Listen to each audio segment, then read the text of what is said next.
Hello friends, welcome to my channel.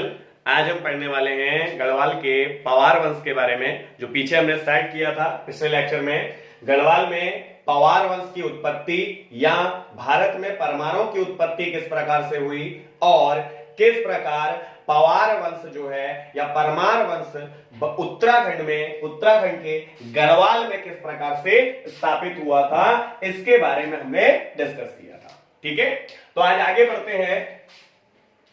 Garhwal में पवार वंश का पहला राजा जो कि कनकपाल था, जो धार नगरी से आया था, और चांदपुर गढ़ी के राजा भानु प्रताप ने अपनी पुत्री का विवाह कनकपाल के साथ कर दिया और उसको चांदपुर गढ़ी वाला क्षेत्र दे दिया था। ठीक है, तो पवार वंश का पहला राजा है, पवार वंश का पहला राजा। ठीक है, पवार वंश का पहला राजा, पवार वंश का संस्थापक गढ़वाल में कौन है? कनकपाल है, 888 ईस्वी में। ठीक है, कनकपाल जो कि पहला राजा है, यहां से लेकर गढ़वाल में 60 पवार राजाओं का शासन रहा। ठीक है, कनकपाल से लेकर के पवार वंश के आखिरी राजा मानवेंद्र शाह तक गढ़वाल में 60 पवार राजाओं का या परमार राजाओं का शासन रहा था। ठीक है, जिसमें पहला पवार राजा है कनकपाल। कनकपाल ने चांदपुर गढ़ को अपनी राजधानी बनाया, चांदपुर गढ़ को अपनी राजधानी बनाया और शासन की शुरुआत की। ठीक है, कनकपाल ने चांदपुर गढ़ी को राजधानी बना करके अपने शासन की शुरुआत की। और कनकपाल के बाद अन्य जो राजा हुए पवार वंश में, जो अन्य प्रारंभिक राजा हुए, देखिए इनके कोई लिखित प्रमाण नहीं है। जो पवार वंश के प्रारंभिक राजा हैं, इनके स्वयं के खुद के कोई लिखित प्रमाण नहीं है। इसमें आगे कुछ राजा आए जिनमें से एक राजा जिसने अपने सिक्के जारी किए, और फिर एक पवार वंशीय राजा जिसने सबसे पहले अभिलेख लिखवाया, जिसने सबसे पहले रघुनाथ मंदिर के अंदर ताम्रपत्र दान किया। ठीक, आगे चल के एक राजा जिसका नाम हम जगतपाल जो होगा, तो उसने सबसे पहले रघुनाथ मंदिर के अंदर देवप्रयाग में ताम्रपत्र दान किया, जिससे यह पता चला कि पवार वंश का संस्थापक कौन है? कनकपाल है। ठीक है, तो पवार वंशीय जो प्रारंभिक राजा है, इनकी जानकारी हमें जगतपाल से, इसके अलावा कुछ और अन्य जो राजा उनके सिक्कों से, ठीक, इनसे पता चलेगा। तो कनकपाल के बाद दूसरा जो राजा गढ़वाल में हम पढ़ते हैं वो है सोनपाल, या फिर जिसे स्वर्णपाल भी कहा जाता है। ठीक है, पवार वंश में दूसरा नहीं, अगला राजा जिसके बारे में हम पढ़ रहे हैं वो कौन है?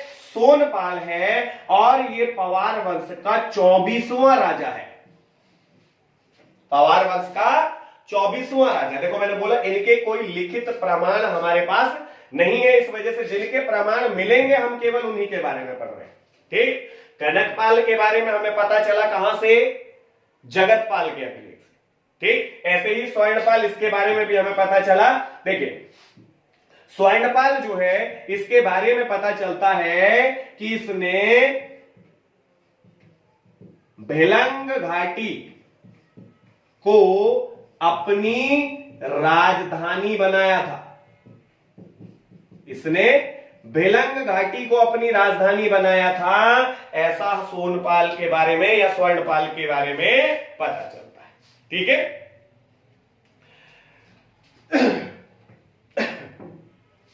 भेलंग घाटी को इसने अपनी राजधानी बनाया सोनपाल ने। भेलंग घाटी से इसने खस राजाओं को भगाया था। किसको? खसों को भगाया था। किसने? सोनपाल ने भेलंग घाटी से खसों को भगाया था और यहां अपना शासन स्थापित किया था। इसलिए कुछ इतिहासकार, क्योंकि खसों को भगाकर इसने अपना शासन यहां स्थापित किया, इसलिए कुछ इतिहासकार इसे अजय पाल का पूर्वगामी, अजयपाल का पूर्वगामी शासक मानते हैं। किसे? सोनपाल या स्वर्णपाल को। सोनपाल पवार वंश का 24वां राजा माना गया है क्रम में, और यह कहा जाता है कि इसकी राजधानी कहां हुआ करती थी?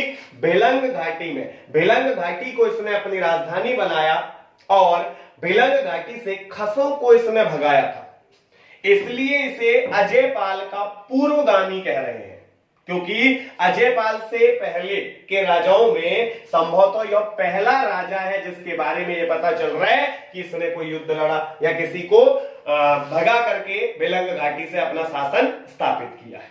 ठीक, किसके समय में? स्वर्णपाल में।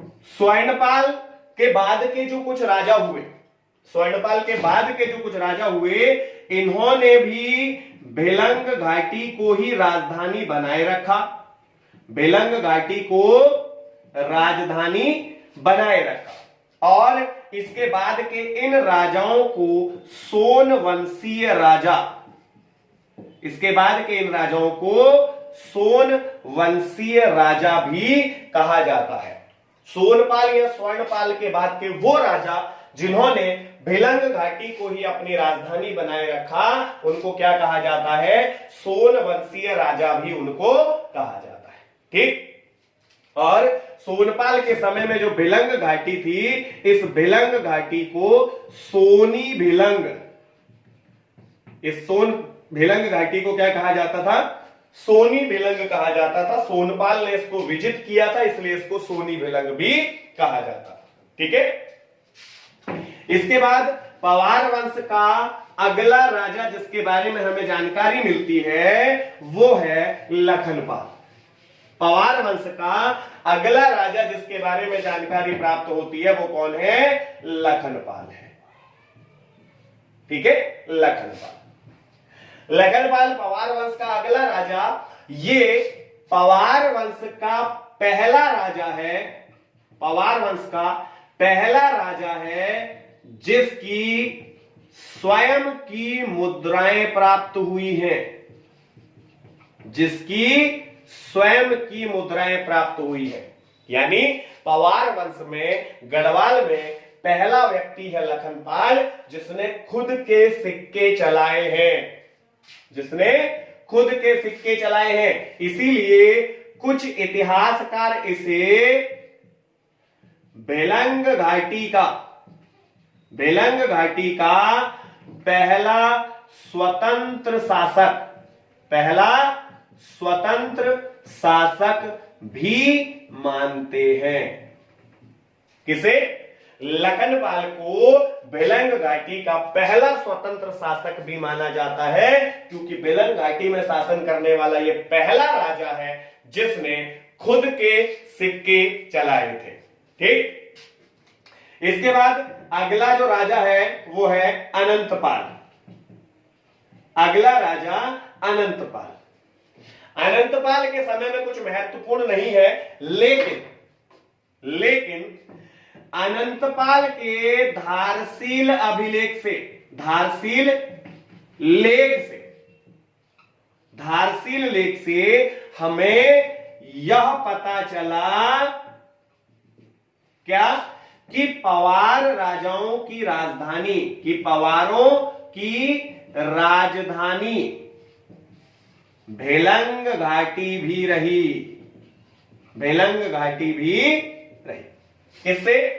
अनंतपाल के धारसील लेख से हमें यह पता चला कि पवार राजाओं की राजधानी भेलंग घाटी भी थी। अभी जो हमने पढ़ा सोनपाल के बारे में या स्वर्णपाल के बारे में, उसके बारे में हमें जानकारी मिलती है अनंतपाल के लेख से।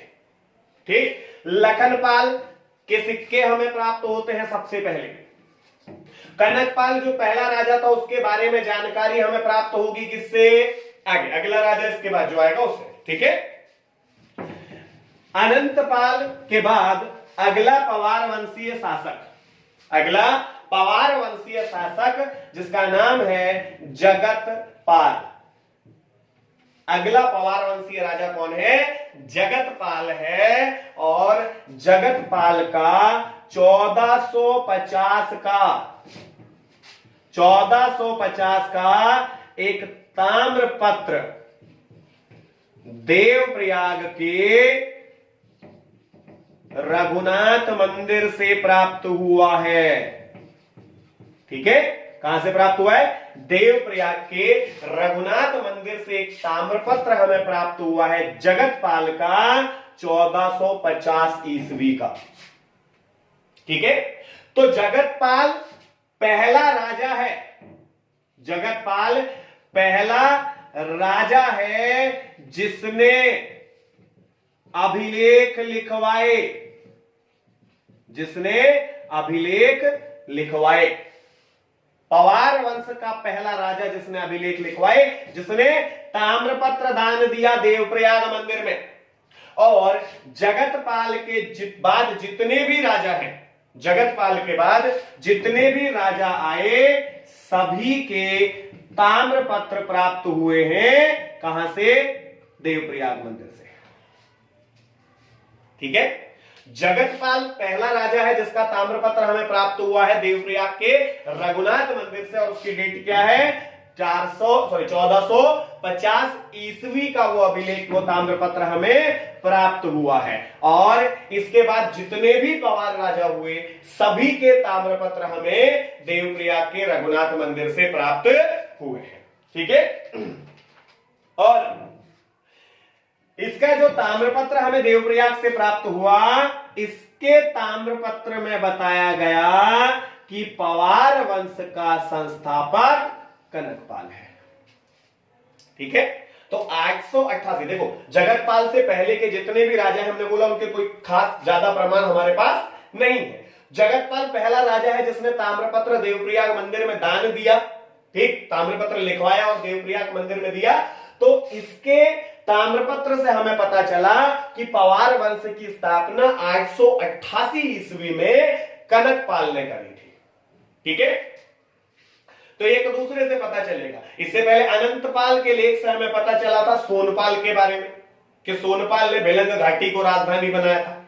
लखनपाल ने खुद के सिक्के जारी किए थे, तो उससे हमें लखनपाल के बारे में पता चला था। ठीक है, दूसरा, जगतपाल के लेख की एक विशेषता है, इन अपने ताम्रपत्र में जगतपाल ने अपने ताम्रपत्र में स्वयं के लिए रजवार शब्द का प्रयोग किया है। किस शब्द का? रजवार शब्द का प्रयोग जगतपाल ने अपने ताम्रपत्र में किया है। और इतिहासकारों के अनुसार रजवार का अर्थ माना गया है प्रभुत्व संपन्न। इतिहासकारों ने रजवार शब्द की जो व्याख्या दी है उसके अनुसार रजवार का अर्थ है प्रभुत्व संपन्न। ठीक है, तो जगतपाल अपने ताम्रपत्र में स्वयं को रजवार कहता है। पवार वंश के संस्थापक कनकपाल के बारे में बताता है, और पहला राजा है जो देवप्रयाग मंदिर में ताम्रपत्र दान देता है। ठीक है, पवार वंश का पहला राजा। ठीक, इसके बाद आगे अगला जो पवार वंश में राजा है वो है अजयपाल। जगतपाल के बाद पवार वंश का अगला राजा अजयपाल, जो 1490 से लेकर 1519 तक पवार वंश का राजा रहेगा। ठीक, 1490 से 1519 तक पवार वंश का राजा रहेगा, और संपूर्ण गढ़वाल का एकीकरण करेगा अजयपाल। ठीक है, तो अजयपाल से आगे हमें पवार वंश का पूरा व्यवस्थित इतिहास मिलता है, क्योंकि जगतपाल, उसके बाद अजयपाल और आगे आने वाले सभी राजाओं ने अपने समय के ताम्रपत्र देवप्रयाग के रघुनाथ मंदिर में दान दिए हैं, जिनसे उनके इतिहास की जानकारी हमें प्राप्त होती है। ठीक है, और आगे चल के फिर राजकवियों द्वारा जो रचनाएं की जाएंगी उसके आधार पर भी हम इतिहास को डिफाइन करेंगे।